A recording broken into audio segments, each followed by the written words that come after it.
今回は日野自動車の大型トラック TC カーゴシリーズ1971年にマイナーチェンジが行われた TC322、342、362、382の1973年発行のカタログを取り上げます。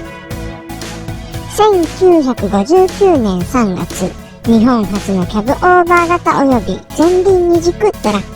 TC10 型がデビュー。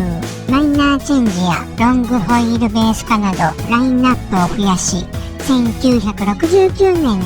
フルモデルチェンジが行われました。さらに1971年にマイナーチェンジが行われたモデルが今回のカタログ TC カーゴシリーズとなります。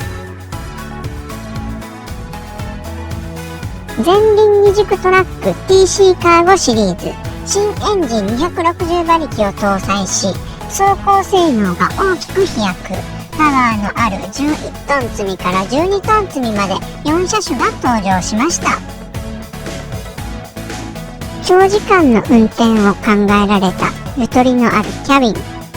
ヘッドレスト一体型のセミバケットシートなど快適安全設備を考えられた作りになっています。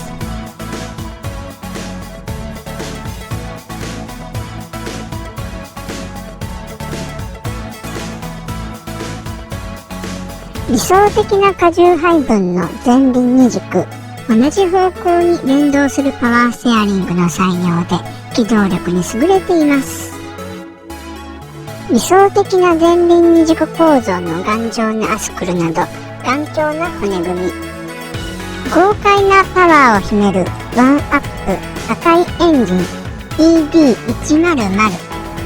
赤いエンジンシリーズと命名されたエンジン第1弾、直接噴射式直列6気筒 HM 燃焼方式 11,581cc、 260馬力を発揮する ED100 型エンジンを搭載。燃費やパワー効率に優れたこの赤いエンジンシリーズの成功で、日野のトラックはトップシェアにまで拡大しました。以降、日野のエンジンは赤い着色が伝統となりました。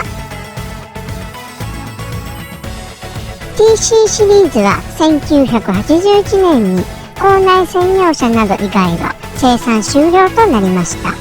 後継車はスーパードルフィン FN の前輪二軸車です。チャンネル登録、高評価、コメントよろしくお願いします。皆様からの素敵なリアクションが動画作りの励みになっています。いつもありがとうございます。最後までご視聴ありがとうございました。